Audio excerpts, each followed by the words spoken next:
What's up, guys? Welcome to the Sesh. Today I have a special guest. Hi, Please everybody. introduce yourself. If they don't know who you are, explain to them. Hi, everybody. My name is Leah Wise. I am an attorney here in the RGV, but I represent clients statewide. I'm originally from Harlingen, Texas, moved away for college and law school, decided I wanted to be home. So I've been back in the Valley for about 6 years now. I own my own law practice. I just opened a clothing line, and I'm in the process of getting my nonprofit started. Ooh, nonprofit. Talk Yeah. about that. I'm interested in that. So I am super passionate about helping women, specifically like young Latinas, because I remember when I moved away from the Valley, it was sort of like a culture shock for me. I was like, oh my God, like I'm meeting so many cool people who come from like wealthy families. They've traveled the world. They went to private school. And so that intimidated me. And so now I'm past all that, but now I'm like, you know what? I want to help, the Latinos of the RGV feel like we have just as much to bring to the table, if not more, than people from, other cities and other states. So I am really passionate about empowering Latinos, Latinas, and so my nonprofit is going to be geared towards that, Awesome. Empowering Latinas, yeah. I feel like a lot of people I talk to is like the Valley is in a bubble. Have you ever heard that? Yeah, all the There's time. a certain mentality that the Rio Grande Valley has. Do you run across that? Or is it, because I know it's a very touchy subject because It is. I bring it up and people are like, yeah, fuck yeah. Like those people are like this and they hate on this. I feel that there's two different people in the Valley. Okay. Like there's some people that will root you on and there's some people that will talk shit, but that's just the way it is everywhere. Is it not? Or what do you see? I think you're right. That is everywhere. I do think that for whatever reason in Latino culture, there tends to be, I don't know, like people around you want you to stay close to home. They don't want you to like get too big, too successful. And maybe it's just, a comfort zone sort of thing. But I've made it my mission to only surround myself with people who are supportive, who never doubt my dreams or never, you know what I mean? Constructive criticism is great. And I can tell when it comes from a well-meaning place. And then I can tell when somebody is threatened by what I'm saying or what I'm, my aspirations. Right. So I don't want to say it's unique to the Latino culture because I think every culture has that. I think we're getting better at not being that way because there's so much awareness now about like mental health, supporting each other, that sort of thing. But I think it's something that Latinos have struggled with in the past. I'm hoping that we're moving forward, though. Yeah. You touched on something very specific that if it doesn't align in your life, you kind of push it away. Yeah. I only learned that in my 40s, and it took me a very long time. And that's what this is for. So this is a timeline of my life going forward. So if I were to, so from 40 to 100, just say that, right? It's very deep because if I am allowed to live as long as my grandfather is right now, he's 93. From 40 to 93, that's not very long. Plus, 40 to about 50 and 50 to 60 are probably the biggest years that are going to impact the rest of your life after that. And that's probably when you're going to be the fittest, the strongest, and the most mental aware.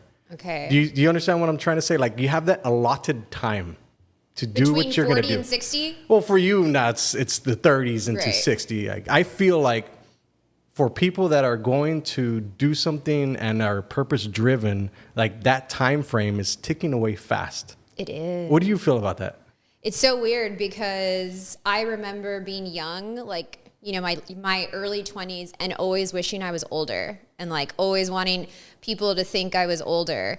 And now that I'm in my 30s, I'm like, where did the time go? Like every year seems to be passing by faster and faster. And not that I want to be younger because I, embrace the person I am now and my life is way better now than it was in my 20s.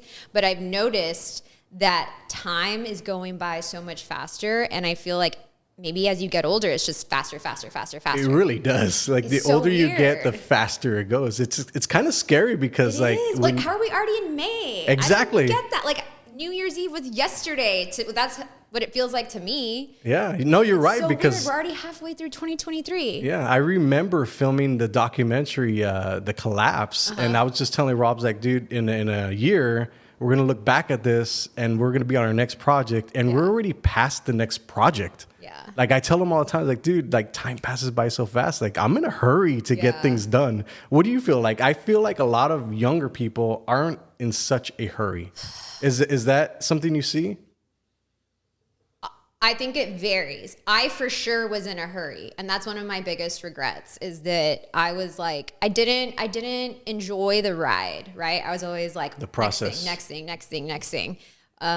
You know, school, law school, work right away. You know what I mean? By 26, I was like already a business owner, already a practicing lawyer, which is great. But at the same time, I wish I had, enjoyed the process more. I wish I wasn't so concerned with like, go. And so when I talk to young kids and I can tell that they're like super anxious about the future, I'm like, these are some of the best years of your life. Don't rush them. The struggle is part of the beauty of life. You know what I mean? One of my favorite quotes is by Sigmund Freud. I'm not like a Sigmund Freud fan or anything, but one of my favorite quotes is by him, and it's something like, one day you'll look back and realize the days of struggle were some of the most beautiful, right? Because like you had to go through that struggle to get to where you are now. And to become the person that you are now. Exactly. So I don't really see young kids, I don't know, Gen Z is weird. Maybe they are taking their time. I don't know. Millennials for sure. I feel like we were so rushed to grow up. Gen Z, I think they're a little bit more relaxed and a little bit more entitled, and not entitled really in a bad way, because I know entitled has like a negative connotation. Sometimes it's bad, but sometimes it's good. Like they are very demanding in the workplace, and I'm sure, you know what I mean? I don't, because that's an interesting thing, because I always ask people that employ a lot of people, because I'm mostly, I hire out certain things. Okay, yeah. So that's why I'm super interested to learn about the Gen Z and the younger people like are coming up in the world that are going to contribute back into the world. Yeah. See, that for me is like, you guys better be on your fucking game, because you're going to replace us. I know. And it's going to be a scary place if you can't, and you don't have the skills to be able to do that. Yeah, I'll send you some articles, because it was making big news for a while, where Gen Z is like, they're just so demanding. Like bosses are scared of Gen Z, because they're like, I need this many days off. Oh, for my mental health, I'm not going to come in today. And sorry, I'm going to have to work from home, 3 days a week. And this is like basically setting their terms and being super demanding and entitled about it, which to me is good and bad. I'm glad that they have that confidence. At the same time, I hope we're not encouraging, like laziness or. I would say I don't know if it's encouraging it, because I feel like they have to be competent in the first place to be able to address it. Like, hey, I want 3 days off, or mental health. Like for me, I will literally get up and do the same things regardless of how I feel that day, because I know things need to get done. Yeah. Like, are you that same way? Sorry if I'm breathing too much into the mic. I am. Some days are easier than others. Some days I'm like, I really don't have motivation to do anything. Some days I wake up and I'm like ready to take on the world, but I almost without fail get up every day and do the things that I'm supposed to do. It's very rare that I actually take a day off doing nothing. Even when I'm on vacation, I'm not truly on vacation, because I'm on emails, I'm on text messages, phone calls, everything. It's rare that I take an entire day off. It's super rare. So to answer your question, yes, I usually do get up and do the things that I need to do. And I don't know, is that a good thing or a bad thing? I feel it is a good thing, because the fact is that you're doing that every single day, because I'm sure you live an active lifestyle. You were telling me earlier that you work out 5 days a week. I do, yeah. So I'm sure within that, you found some type of discipline that you keep on going and you're going and you're going. The fact is that you're doing that is other people won't. And I found this to be the craziest thing, is like, I talk about it all the time, but I've never experienced it. Like, I started hanging out with a lot of people that were not just as driven, and they kind of, so the 5 people that you hang out with, that is a true fucking statement. It is. I never realized so it, but it is true. is. And I feel bad because I have a lot of great friends, and it's not to say anything bad about them, but their goals are not aligned with what I want to do at this point in my life. So Right. everything I do now is very purpose driven. And it took me so long to figure that out. Like, so now I'm holding on to any little thing that I can to keep that aligned with my life. Yeah. Do you feel like the same way?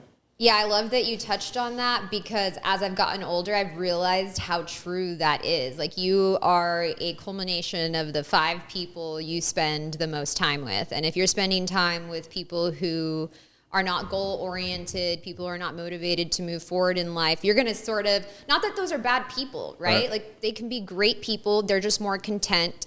I personally am ambitious. I want to keep moving forward. I want to keep, helping out my community. And so it's become really important to me to surround myself with people who have, we can sit around and talk about dreams, ideas, goals, like, you know what I mean? Rather than just sitting around, gossiping or playing games or whatever. So I love that you touched on that because it's something that you should learn at a young age and not wait till your 30s and 40s to figure that out. Yeah, I feel like almost people are offended if you talk about that. Like if you talk about it a lot, because I've gotten this, like people reach out, they won't say it per se on the actual post, but they'll reach out to you and make sure that their feelings are known. And when I try to say, like, this is me, dude, like, this what is not you. What do they say, though? They just say, like, I find that super offensive. Like, why would you even say that? Like, because I'm all about work ethic. Yeah. And I'm all about, I'm about very specific things. And I want things a specific way because I found later in my life, those things work for me. Yeah. And it helps me on the path to success. And the way I figure it out is, like, if you're getting these little indicators of success, you're on the right path. If you don't, then you're probably doing something wrong and you need to reevaluate what you're doing. So even saying that to people is offensive. I know. Where do you think that comes from? People get triggered. People get triggered by the weirdest things. And I feel like if you are triggered by what Josh and I are talking about right now, you have inner work to do. You really do. And I mean that in the nicest, kindest way possible.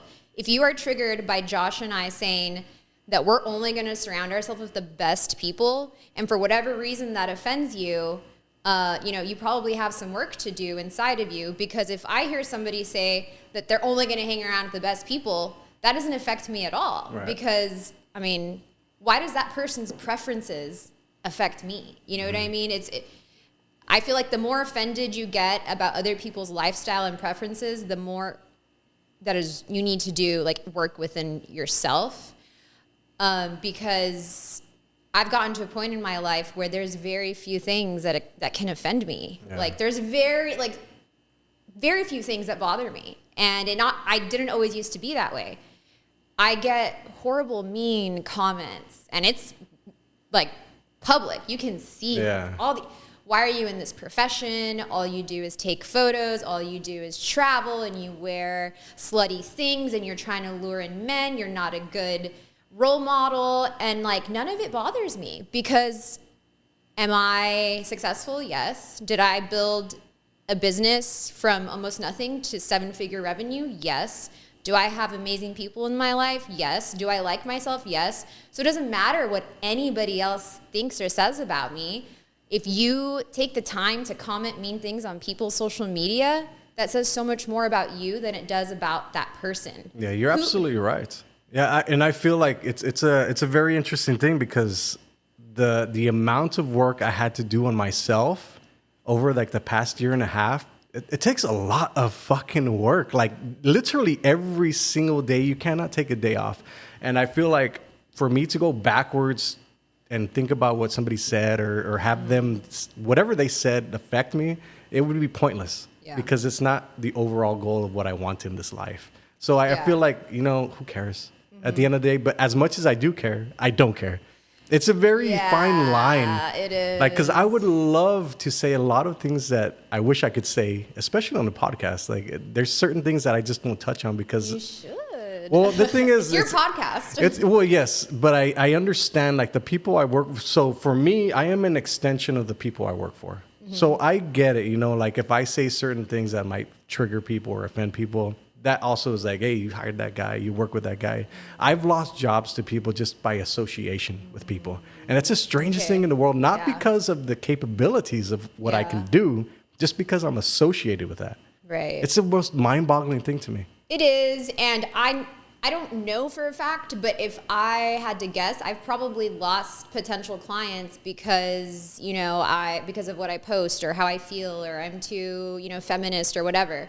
I'm sure I've lost clients, but the way I see things is like what's meant for me is going to come to me. Yeah. You know what I mean? If they chose another attorney to hire, like it sucks, but I guess they just weren't meant for me. We weren't the right fit. Yeah. So I think attorney-client relationship is important. We need to trust each other, and maybe they weren't going to be a good fit with me. So I try not to dwell on that sort of stuff, because there have been times in the past where I'm like, I don't think I'm going to post this bikini photo because I might lose clients, right? Yeah.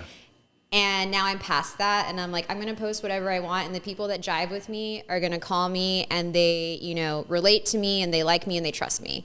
So that's how I've sort of gotten past that. But even now, I still have like a pause. Yeah. And then I'm like, whatever, post it, I'm just going to be my authentic self. And if people don't like that, well then, we're just not a good fit. Yeah. My numbers speak for themselves. Absolutely. And that's an indicator of success. Like, how do you define success? Success to me is not money. Success to me is not what you have, what you drive, what you wear, what kind of purses you have. And I know people probably think that I think that's what success is, because I love clothes and purses and shoes and all of that. But you can be rich and have all of the best things in the world and be very unhappy. Yeah. Because I've been there. I've been financially well off and not happy. So I'm a true testament that money is not success. To me, success is being content with yourself, and having a great support system, and having people you can, talk to, because to me, loneliness and not feeling belonged, to me, that is like the worst thing, in my opinion. So to me, success is like reaching a point where you are completely secure and confident in yourself and what you bring to the table. And if you lose money because of it, at the end of the day, like, I go to sleep at night knowing that I'm not hurting anybody. I'm doing things ethically. And so to me, that is success, because there's plenty of very rich people who cannot sleep at night. Yeah. You know what I mean? Very rich, lonely people who cannot sleep at night. Yeah. To me, that is not success. No, you're right, because I've found through the talks that I chat with a lot of people, and I feel like this is also another thing, is that people simply don't take the time to have conversations or to think. Like, have you run across that? Because I feel like I have a lot of conversations with people on purpose.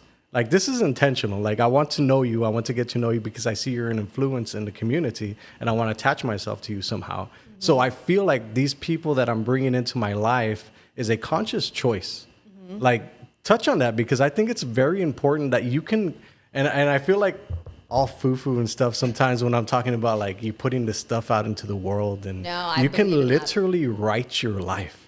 I agree. And this morning, so I listen to podcasts every morning while I'm getting ready. Every morning I'm listening to something. And a lot of my podcasts are foo-foo, woo-woo, whatever, like weird stuff. Like, you create your own reality. The energy you put out comes back to you. A lot of stuff that preaches that. When you're in a state of gratitude, more good things come to you. When you are not in a state of gratitude, when you're feeling like the world is against you, you're going to invite more of that, right? Yeah. And so it's impossible to always be in a state of gratitude. I recognize that, but I like that, I educate myself, and I've found tools to where I can sort of cope, get myself out of a negative state of mind. What are some of those tools? Taking a nap. Okay. Watching TV, staying away from my phone, talking to somebody I love. Those are, 4 or 5, after I work out, I'm in a great mood. But before I work out, I'm like, oh, I hate life. I don't want to work out. But after I work out, I'm like, oh, I'm in a great mood. So those are some of the ways that I feel like you can get out of a negative state of mind. Like, just take a nap. Yeah. You know what I mean? You'll wake up and hopefully you will have, slept off that negative mindset that you were in. But I do believe that all of that stuff, energy, karma, and I know it sounds crazy, but you create your own reality. Yeah. I'm a true believer that you create your own reality. So I think you have to do the inner work every single day, like you said. And it's hard because you are literally working on yourself every single day. You know your worst flaws. You do. Nobody else does. Nobody else knows your deepest, darkest secrets and the things that you see as flaws. And that's why we're so hard on ourselves and why others are not, because they don't see that. Yeah. They see, all the best things about you. But only we know the bad things about us, which is why we're hard on ourselves, but we have to work through it. And if there's something that we truly don't like about ourselves, then change it. You know what I mean? If you don't like that you're a jealous person, then there are ways to retrain your mind to not be a jealous person. Yeah. It might take a lot more work than somebody who's naturally not jealous, but if you're a jealous person and you know that you get triggered by jealousy, you have to do the work every single day to rid yourself of that trait, because it will eat you up. Yeah, no, you're absolutely right, because I've found that people just, even into their 80s and 90s, they hold resentment against somebody. And imagine holding that the whole life. Like, how can you, like, they're not even part of your life anymore and you still hold it in you. Like, it's crazy to me. That's weird. And I don't really experience that. I there's nobody that I have resentment towards. But I know that some people do hold a lot of resentment. And I think that the way to work through that is to talk it out, go to therapy. Touch on that, because I feel like a lot of people, if you say therapy, I go to my therapist, like, people think like, oh, something's wrong with this person. But I feel like you have to get that out of you.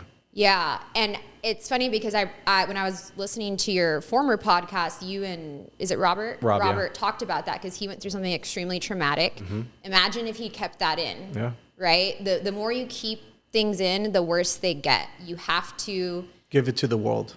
Yes. Yeah. One of you said that and I was like, that's so great. You have to give it to the world and let go of it and release it. I'm a big advocate of what I call sitting in the fire. Okay. My spiritual coach and I, we call it sitting in the fire. You sit with your negative emotions, right? And you don't avoid them. You don't distract yourself from them by drinking or drugs, because a lot of people do that. They'll avoid their problems and drink and party and do drugs or whatever, their vices. You have to face those emotions head on. You have to sit in them. You have to experience them, and eventually they will pass. Yeah. So I'm sure Robert can speak on that. When he went to therapy, I'm sure he had to do the hard work of sitting with that trauma. Yeah, and it's not easy because it doesn't go away. Like, No. you those traumatic experiences stay with you for the rest of your life. But it's those coping mechanisms. I feel like the older you get and the more life beats you down, you have to have those coping mechanisms. And a coping mechanism for me is working out. I dread it. I hate it. Not people don't believe me. Like, I wake up at 5:30 now in the morning, Monday, Wednesdays, and Fridays, and the first thing I think about is like, fuck, I have to lift heavy ass weights today. I hate the first thing that it's the first thing that pops out of my head. Like, it's the dreaded part, but I know I like the end results because it's adding to the quality of my life. So the quality of the rest of my life that I have, I want it to be the best. Isn't that so weird that something that's so good for you, like, you dread so much? I just can't wrap my mind around that because, like I said, I work out 5 times a week, right? The same thing. The 2 days that I don't work out, I wake up in such a good mood. I'm like, yes, I don't have to work out. And the 5 days that I do wake up and I have to work out, I'm like, oh, life is horrible. I wish I didn't have to do this. And I'm like, I don't know why I feel that way, because at the end of it, I'm like, that was great. Right.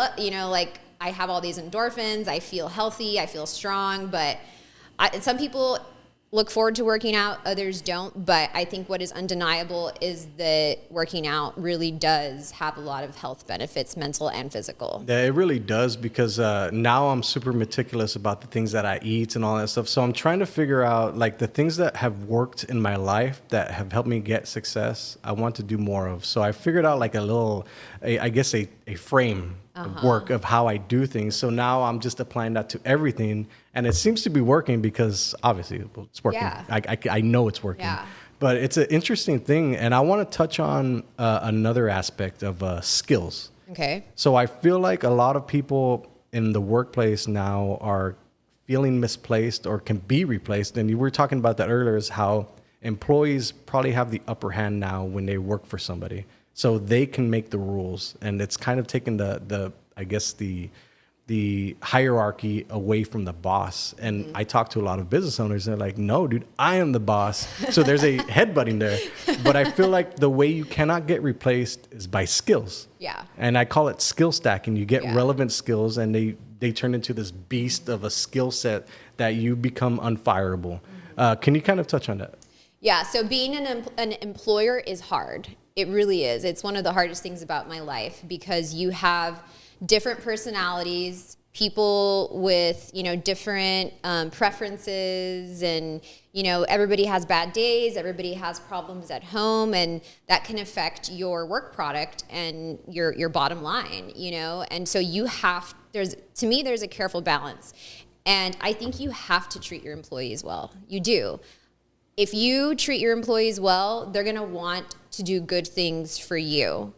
So, but at the same time, you can't let them walk all over you, right? Like there's a fine line of like, I'm going to respect you. I'm not going to belittle you. I'm never going to yell at you or berate you, but I have really high expectations of you. And if you are not producing, then you're not a right fit here. Or if you're producing and you're the best, that this touches on skills. Say you're the most skilled person in what you do. If you have a bad attitude, I do not want you. And that goes back to the culture.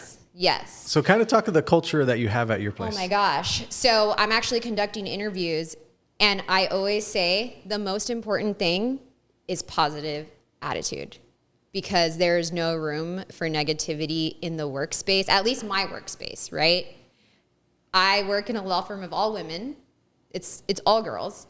And one bad apple can hurt everything. You know what I mean? If somebody comes in and they're taking out their home life on people, it brings everybody down. And then nobody wants to, be nice to the clients, or, it just affects everything. So I'm a huge believer in culture, office culture.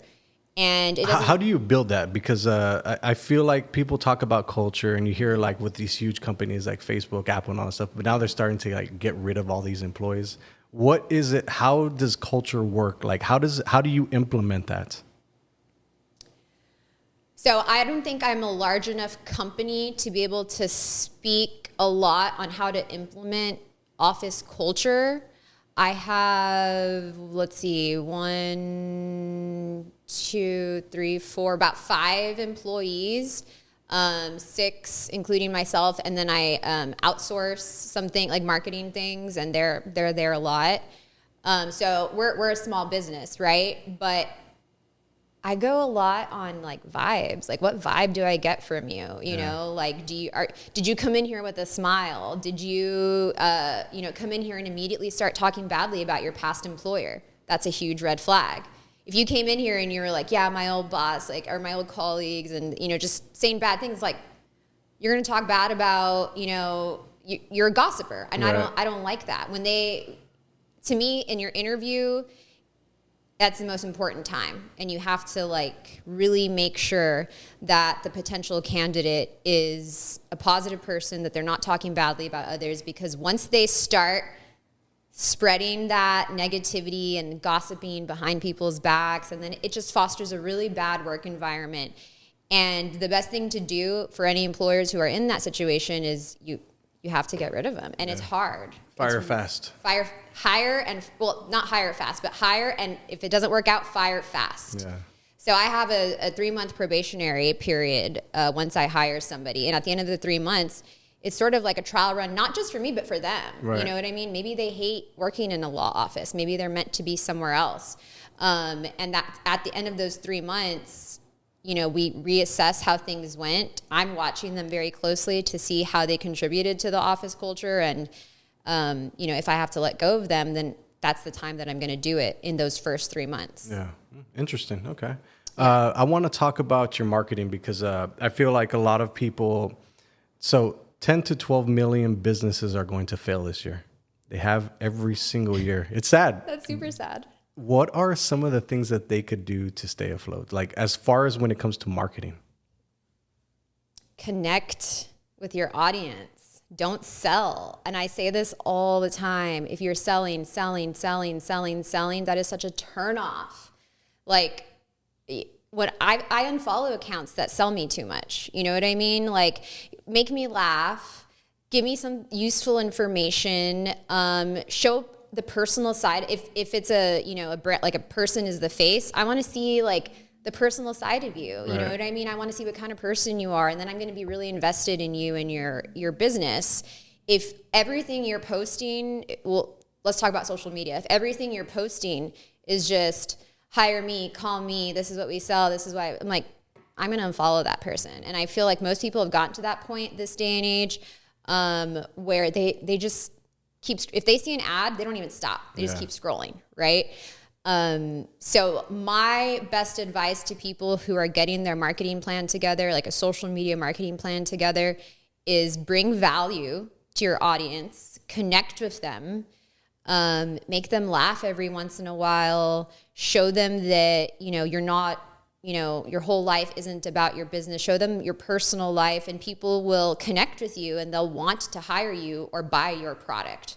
So the number one piece of advice I have is connect with your audience. Do not sell. Of course, we have to sell every once in a while, but that shouldn't be your main content. Your main content shouldn't be ad, because I just don't think it's effective. Yeah, it's the give, and then going for the ask. Yeah. Do you agree? I agree 100%. The only thing is that content marketing takes so long. I know. So you're giving goodwill. The only way you can build a personal brand is by giving education, information, or entertainment, or a mix of all of them. But you also have to be competent. So I feel like content marketing takes so long, but it gives so much goodwill to the people. And advertising, you could turn it on and you get like, immediate results. So that's the thing that I struggle with, because when I go up to people, it's like business owners, it's like, do you want marketing or do you want advertising? Because it's totally different. They're totally different, and people don't really understand that they're intertwined together, but they're two completely different things. And for people that want those immediate results, which there are people like that, they want the advertising. For the people that want to put goodwill into the world and have the longevity for the next 10 years, they put out content marketing. But the businesses that can do both will dominate the whole area.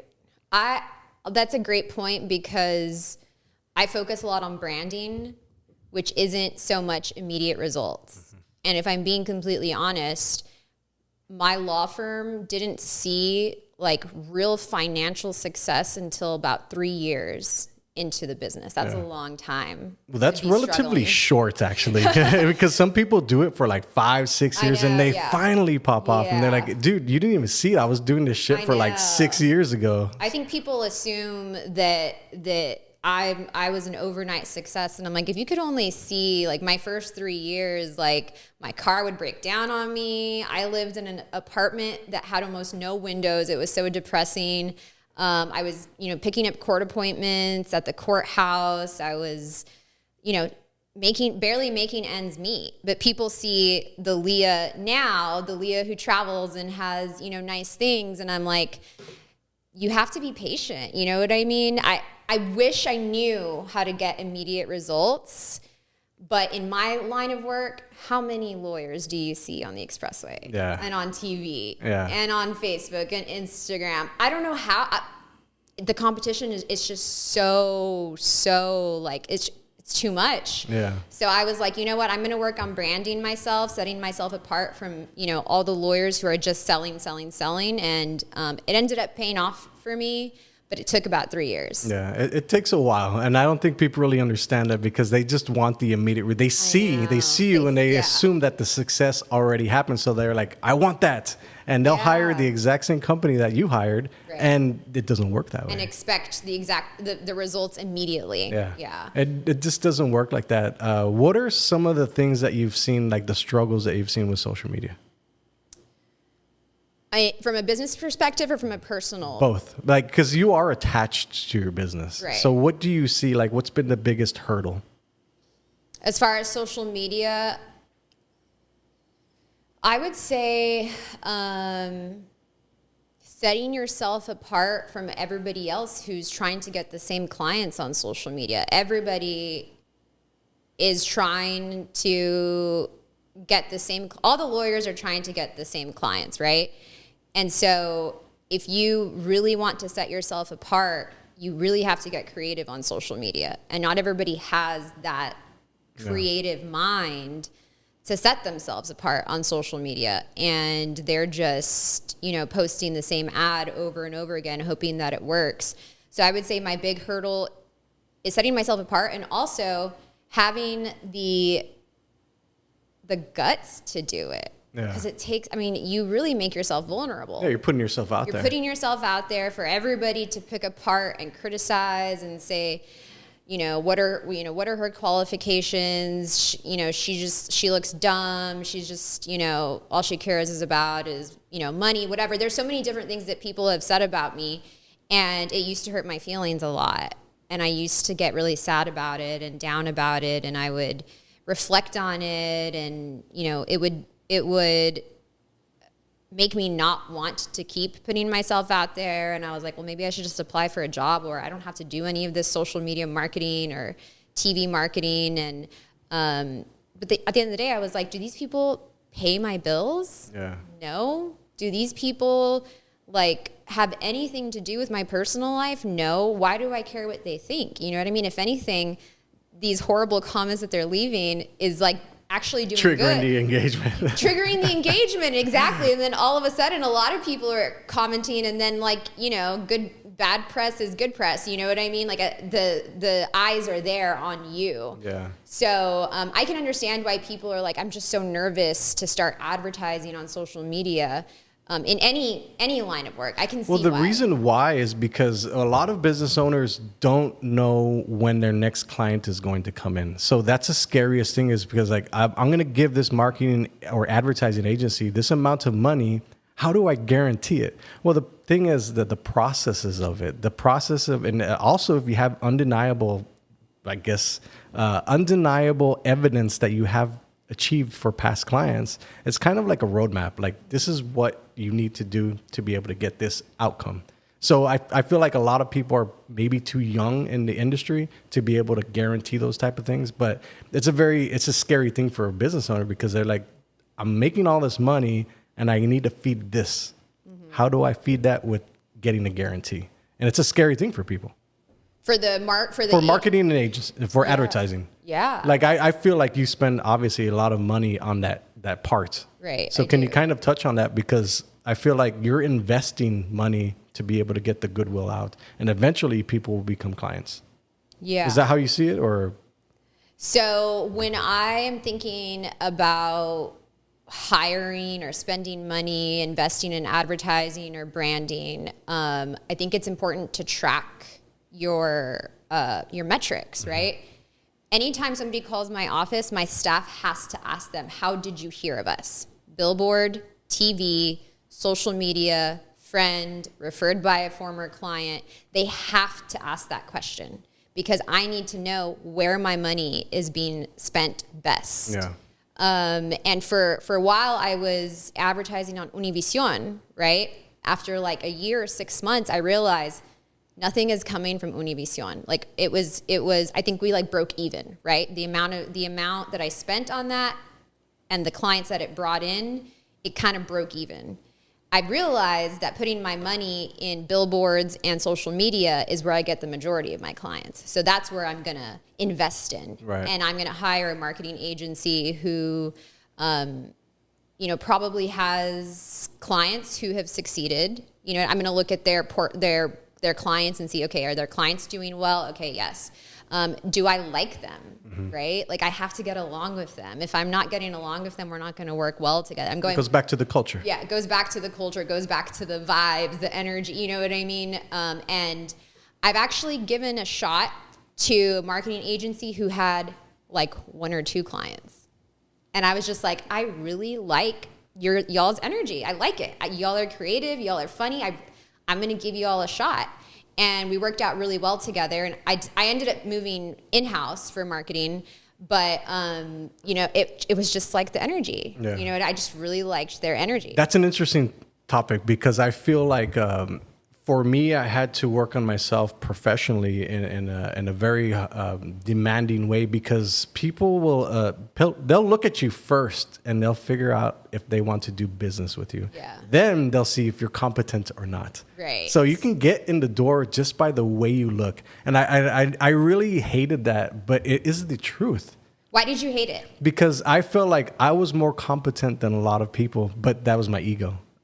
So I had to kind of push that away. And that's why I work so hard on myself. And that's why I work out all the time, because I know in this industry, you have to be able to get ahead. And the first thing that people look at is who you are.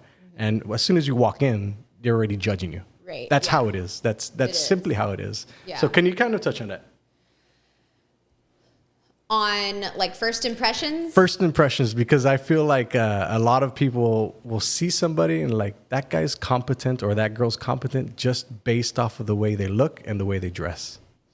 Yeah, it's true. It's so true. Well, I'll talk about what I know. In the legal industry, you're not going to hire a guy or girl with like torn shoes and like torn socks. And maybe they're brilliant. Like maybe they're like, you know, Einstein and whatever. But you're probably not going to hire them because they look horrible. You know what I mean? Like they don't take care of themselves. Whereas somebody who's dressed sharp, clean, hygiene, smells good, you're automatically going to assume that they're more competent.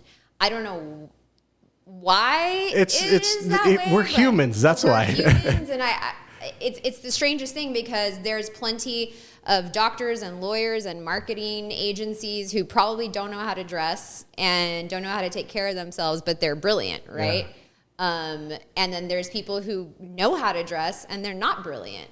I don't know why people who look good tend to have more success. I don't know. Do they? I don't know. I feel not more success, but at least the first benefit of the doubt. Like they'll give you the benefit of the doubt. Absolutely. You know what I mean? If they don't perform, well, then they're not successful. Yeah, and that's the thing is you can get the job just by the way you look. It's a very interesting concept, but I came to understand it's like it's just part of business. That's how business is. Yeah. Like every entrepreneur or every business owner is going to want the best possible person, right? And based off the way you look. Right. That's how they judge it. And I've always said, as somebody who loves fashion, clearly I own a clothing line, you don't have to spend a lot of money to look good. No. You just don't. I can go to a thrift store and buy a whole outfit for $15, $20, and I can make it look good. Okay, let's stay on that for men specifically, because I'm a man that does not know how to dress, and I'm fine with that. I get it. Like That's not true. Okay, I had to work on this, okay? So for men specifically, give these guys, like, what would you like to see as you personally, what would you like to see a man wearing? Because I feel like a lot of men struggle in that department. Okay. Make it easy. I'm going to make it real easy. And I'm going to offend people probably. But again, you don't have to dress, you don't have to spend a lot of money on your clothes to look good. Stop wearing flip-flops. Stop wearing Converse. Do you wear Converse? I'm sorry. I had a pair. Oh, okay. Stop wearing clothes that don't fit you correctly. I feel like if your pants are too baggy, if your shirt's too baggy, you're going to look sloppy. Don't wear anything that's too tight either, because then you're going to look weird. But I think a good rule of thumb is like if you can, if your whole arm can fit inside your pants, if they're not slacks, they're probably too baggy. You know what I mean? Like you want something tapered, clean, something that. Here's another good rule. Wear dark. If you're going to wear jeans, wear dark jeans. Okay. Why is that? it just looks cleaner. It just looks more put together. Light jeans, of course, people can pull it off if they have style. But if you're, you know, like, okay, I don't know what to wear. Based off of what I'm wearing right now, do I have style? I'm wearing light. Yeah, because your pants are fitted. They're not too tight to where it looks like you can't breathe. So men can't wear skinny jeans? Of course they can. I'm talking about like what I think men should dress like. Sure, yeah. At the end of the day, wear whatever you want, right? Wear whatever makes you happy. But if you're asking me what I think looks good, it doesn't matter if you have the most expensive shirt. Iron the shirt. Yeah. You know what I mean? Not that you should iron your shirt, but I ironed this shirt already. okay, yeah. Like you don't have to have the most expensive shirt. Go to the thrift store, get a button down that doesn't have any holes in it, iron it, and buy like a $15 pair of jeans that fit you well, and then, you know, put on some nice clean white tennis shoes, and you're gonna look better than half the guys. 90% of the people, yeah. And you will have spent, you know, $30 or whatever. Yeah. You know, I am a big believer in that you do not have to spend a lot of money to dress nice, because for the majority of my life, I did not have a lot of money to dress nice. And I think I always looked nice, but just because I, you know, made sure that what I was buying was, you know, quality, and that it fit my body type correctly. And, you know, I don't think brand names matter. I really don't. Yeah. I rarely wear any clothes that show brands, because I don't think it's important. Yeah, one of the most important things for me when I was on my fitness journey was because I weighed 250 pounds, and then I got down to 186, and now I'm gaining weight. But one of the driving factors was I didn't want to wear the fishing shirts anymore. And it's a huge thing. Why? Because I feel like it covers up so much in men. And especially for men, like it's just easy to throw it on. Like just go, throw on a fishing shirt, and you're out the door. Like I wore that religiously I had every color. It covered you up? Yeah, absolutely. Because you wanted to be covered up. Yes, because okay. I wanted to be. I wasn't comfortable with myself. Aww. So through the process, I was like, the goal is to not wear these fucking fishing shirts anymore. To be so confident that you don't want to wear the fishing shirts. Yeah, and it takes a lot of work. Yeah. Oh, now I can wear them and look good. Yeah. Like before, it was specifically to hide everything. Did you have to buy like a whole new wardrobe? Yeah, I actually got rid of all of my clothes in my my closet, because I knew if I had it there, I would go back to it. So psychologically, I knew I got rid of it all. Like literally got rid of it all. So in your mind, are you still 250, or you've already like shed that past self? Yeah, I think I've shed that past self, because I've figured out through the process is the discipline. Like if I go to the gym 3 days a week without fail, regardless of how I feel, that becomes the discipline that I need to be able to feed myself correctly. And like my life has changed. Like there's something that happened in my 40s that I just figured like, you know what? Like it's time, because everything before this wasn't leading up to where I wanted it to be. Yeah. And now when I turned 40 and now I'm 41, the things are finally falling into place. Yeah. But it takes so long. Do you feel like your life has gotten better since you became healthy? Yes, I am very capable of doing a lot of things, and I'm very able. And I feel like a lot of men don't realize it, because they've gone through life so much. Like I would sit on the couch, I'd go to McDonald's and just get whatever I wanted. I'd drink like crazy. Yeah. I'd do whatever I want. I'd barbecue on the weekends and just eat without fail. And I feel like now that I've developed the discipline and also the character to be able to lift weights every single week without fail, I'm building the body that's going to be able to help me through my 40s, 50s, 60s, 70s, and through the rest of my life. Yeah. Like it took forever, but I got there. Yeah. And I was very lucky. I got super lucky because I didn't get sick. I didn't have diabetes. I didn't have pre-diabetes. I just got to the point where, you know what, I was lucky. I changed the lifestyle, and now I'm where I'm at. Because it's interesting to see that a lot of people struggle with like diabetes. A lot of people struggle with weight, and it really affects their life. Like these people are on pills, they're shots and all that stuff every single day. Like for my mom, she tells me there's not a single day that she doesn't feel good. That's sad. Like I had her try to come up here to the studio. Aww. She couldn't come up the stairs. It's heartbreaking. It is. And there's a lot of people like that. So when I go out and I tell the world, like, yeah, I'm working out, I'm doing this stuff, I'm eating right, it feels like I'm preaching to people. And people don't like to be preached to. Right. But I'm just like, I'm coming from that's a triggering topic. It is a triggering topic, but I feel like people need to confront that. Like I had to do a lot of work and look at myself in the mirror and said, fuck, you're a fat fuck. Like I'm serious. Like it's so bad. Like I looked at myself every single day until that got into my head, until I decided to do something about it. And I think people need to have that conversation with themselves. I agree. And it's a touchy subject.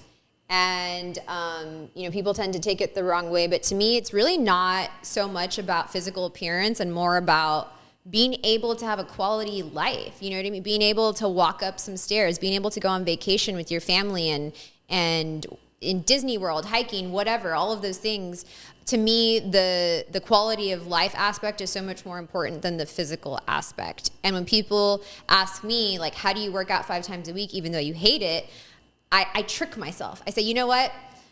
I'm just going to do 10 minutes. That's it. Like just 10 minutes of movement. And then after those 10 minutes go by, I'm like, I might as well do, 30 minutes. You know what I mean? So I trick myself. Or like when I'm on vacation, sometimes I work out and I'm like, I'm just going to get an iced coffee and I'm going to get on the elliptical and just watch TV, right? And that's how I trick myself into doing it. And then I end up having a full-fledged workout, right? Okay. So to me, it's like have small little goals for yourself and I promise that you'll eventually surpass those goals. So I say start with 10 minutes. Yeah. Get on the elliptical for 10 minutes or whatever machine. 10 minutes is nothing, right? Eventually add 12 minutes. 15 minutes, 20 minutes. You know what I mean? Yeah. Start small. To me, that is the best advice to getting your health under control. Start small because if you try and start from couch potato to marathon runner, you're going to fail miserably. Yeah, absolutely. And you're going to feel like you failed. You're going to feel like a loser. Just walk for 10 minutes. You're absolutely right. And I feel like for me, there's different people, like different classes of people that work out. So for me, I need a trainer to tell me what to do. I don't know about you, but I have built up the discipline to be able to go to the gym and get it over with. But the last thing I want to do is think about what I have to do when I'm working out. Yeah. So it's beneficial for me to have a trainer. Yeah. How do you feel about that? So for most of my life, I couldn't afford to have a personal trainer. So I had to motivate myself. And those were some of the tricks I had for myself was to motivate myself. Now I do have a personal trainer. He comes to my house 4 times a week. And it's amazing. It's amazing because I don't have to think. He pushes me because, I won't really push myself. He pushes me and I don't have to worry about like planning a workout or like what's today, leg day, arm day, whatever. But I understand that that's not possible for a lot of people because personal trainers are expensive. But for those who cannot afford a personal trainer, there's little hacks, you know what I mean? 10 minutes. Reward yourself with something, hopefully not food, but reward yourself with something if you work out. You know what I mean? Like, sometimes I don't want to wake up in the morning to work out. And then I'm like, okay, you can't have your coffee until after you work out. So I get out of bed, I, work out, and then I have my coffee, and that's like my little reward for working out. So there's just little like hacks and tips and tricks to get on your health journey. And I think a lot of people are discouraged because they've tried and they've failed in the past. It's hard. It's really hard. Yeah. And the discipline that it takes is a lot. Well, I think the thing that people don't realize is that it's a lifestyle change. Mm-hmm. Like you can have your double meat burgers and all this stuff on the weekend or like for one meal. Yeah. But like, I think thinking about the long term, because the quality of your life, the rest of your life, really is going to impact the rest of your life. I agree. I find it very fascinating that I only stumbled upon that when I was 40.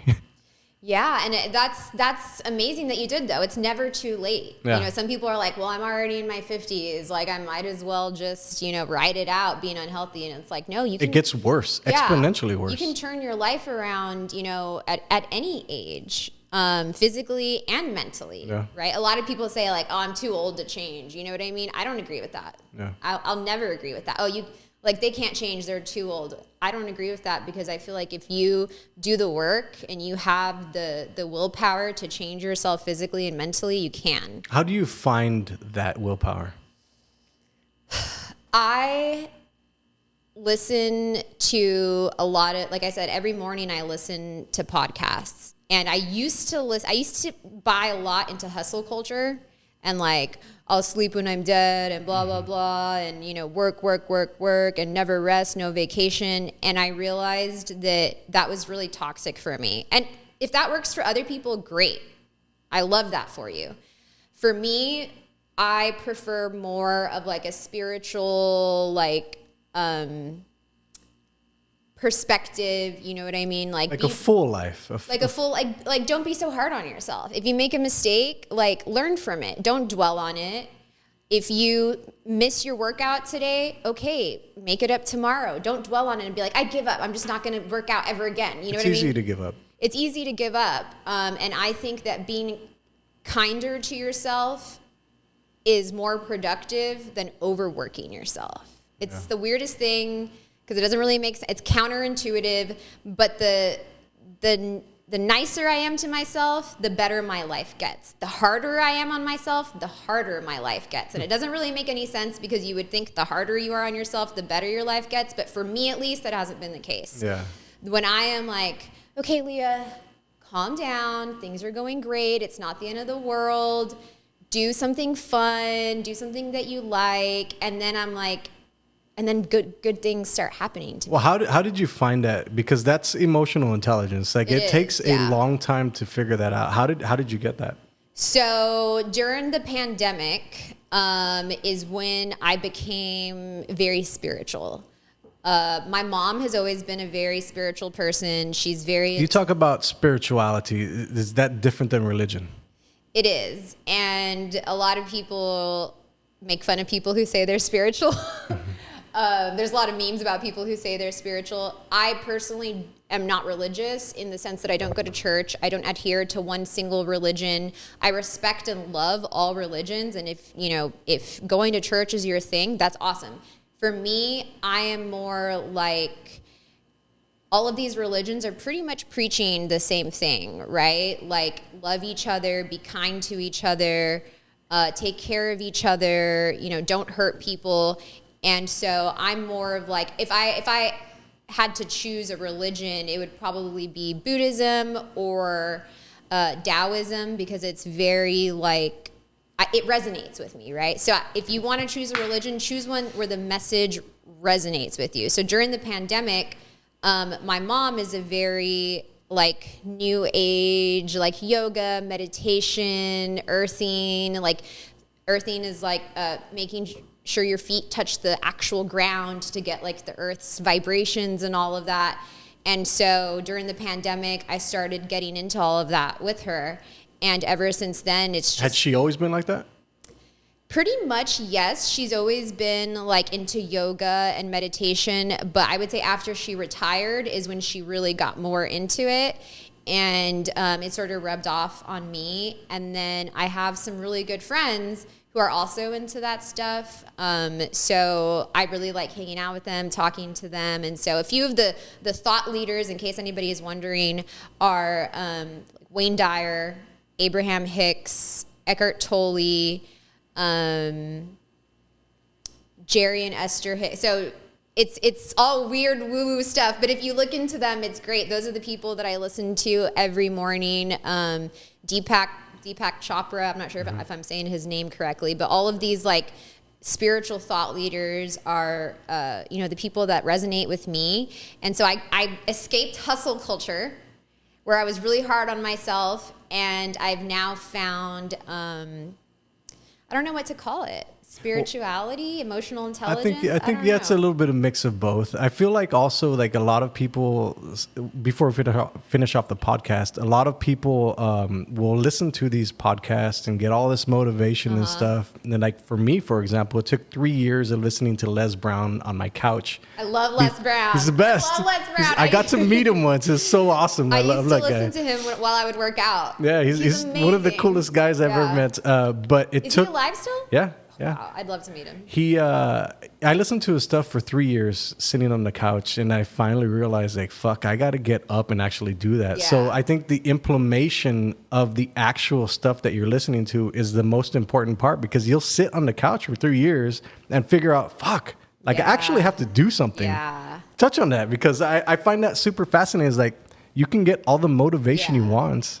It's not going to do anything. But if you're not implementing it, then what difference does it make? Yeah. And say that goes for, not just business and work. It goes for every aspect of life. If you have all these great ideas and you're not implementing them, then you're not achieving anything.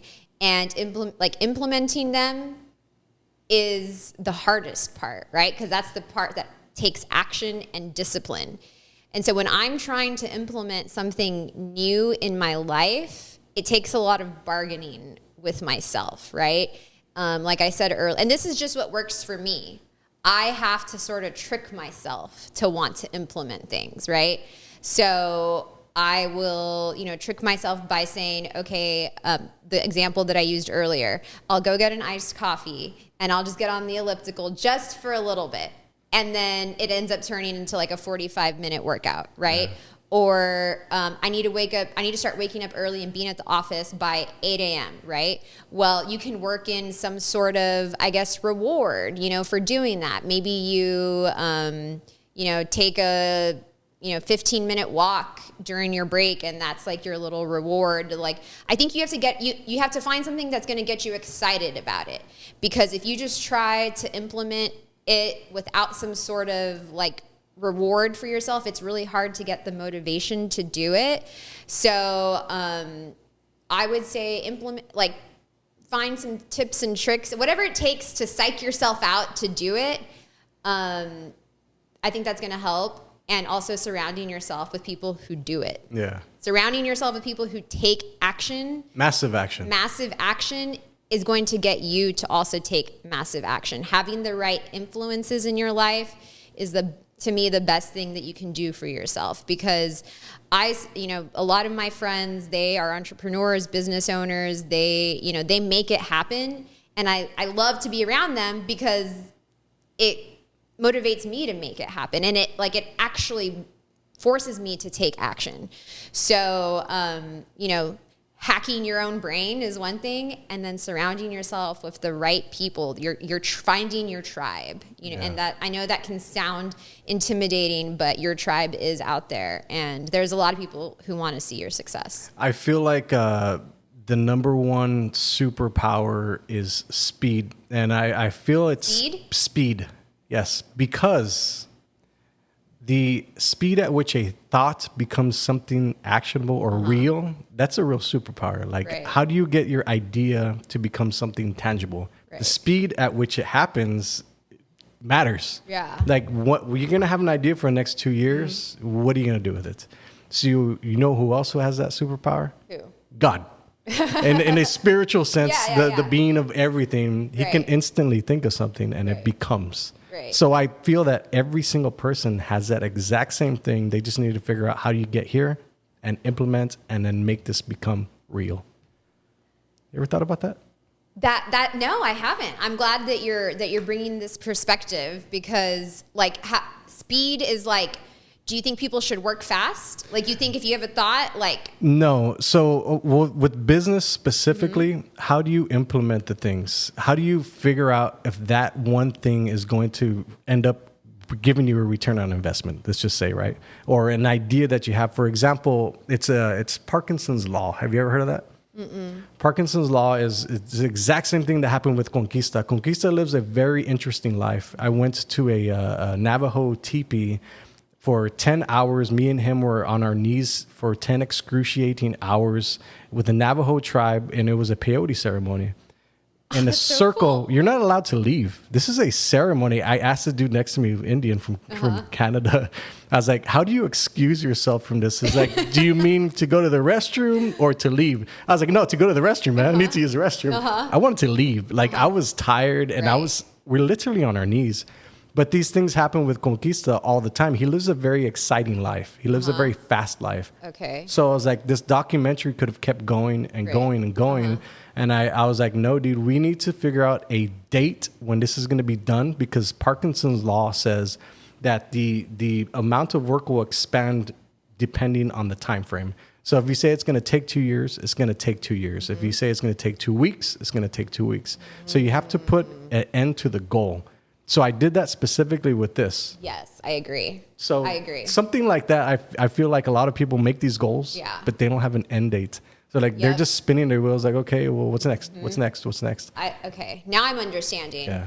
And I agree. If you have an idea and it's just completely open-ended, it's never going to come to fruition, right? If you have an idea and you give yourself a deadline, the chances of that idea coming to fruition are so much higher. Yeah. So much higher.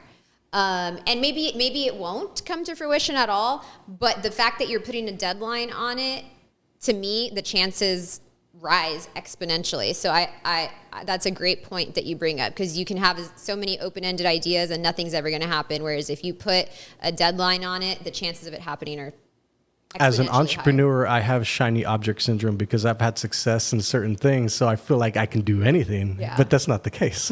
Yeah. I had to get rid of my ego. But before we finish off the podcast, I want to talk about the collapse.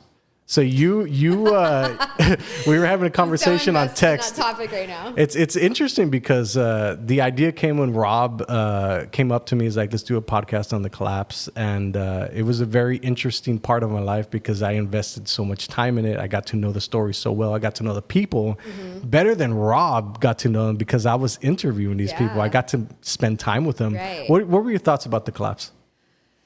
Oh my God, it's so interesting. I was like floored at Rob's interview because, I mean, you have these four average Joes, not professional fishermen, like not anybody like with Coast Guard experience, nothing like that, and they have this insanely tragic thing happen right in front of their eyes, and they, Can you imagine that bridge? I can't. Coming down. I can't. Like I love the way how he often do you describes it. go over that bridge? All the time. It's crazy. The time. Yeah. All the time. And so I remember listening to that and thinking it's so crazy that it got sort of overshadowed by 9/11, because at the time 9/11 was the biggest news for at least a year, you know what I mean? And it was just that these two tragedies happened so close together. I don't think that the South Padre bridge collapse got enough media attention that it should have gotten. I think anybody who has not listened to Rob's interview, like, they really need to, because it was crazy. And all of like the supernatural things, like the fact that they weren't even supposed to be in that area, the fact that, the bait, I don't want to, spoil it for anybody. The woman, I don't want to spoil it for anybody, but like there was just so many things that it's like, and I've gotten to a point where I don't think coincidences are coincidences anymore. I think that they are like divine intervention sometimes, and I truly, truly believe that. And that's because I'm not, I don't adhere to any specific religion, but I do feel like they were in the right place at the right time for a reason. And all of these things happened to make them be in the right place at the right time. And yeah, I think they're heroes. And, it's unfortunate that people passed away, but I'm glad that there were a few survivors and that they were there to help them. Yeah, so we got to finish the documentary, and it went off to win 16 awards, which is... That's amazing. It's a blessing. It's awesome. Yeah. It's amazing. So we just finished our second documentary, and it has won the Vegas Award. So we're super excited. I was always telling Rob, I was like, dude, what happens if we're a one-hit wonder? I was like, dude, I do not want to be a one-hit wonder. So it was always in the back of our head when we're making this project, like, how do we follow up with the collapse? Like, because you'll never hear a story like that, ever. Never. Like, never. ever. It's insane. Those things will never happen again. It's crazy. But I'd like to thank you for coming on the podcast. I appreciate your time. I know you're a busy woman, so I'll respect your time. Yeah, so absolutely. Please say bye to the audience. Thank you so much for inviting me, for having me. Thank you to anybody who tuned in and listened. Y'all can reach out to me at Crash Scout on Instagram, TikTok, and Facebook. All right, guys. We'll see you next time. Bye.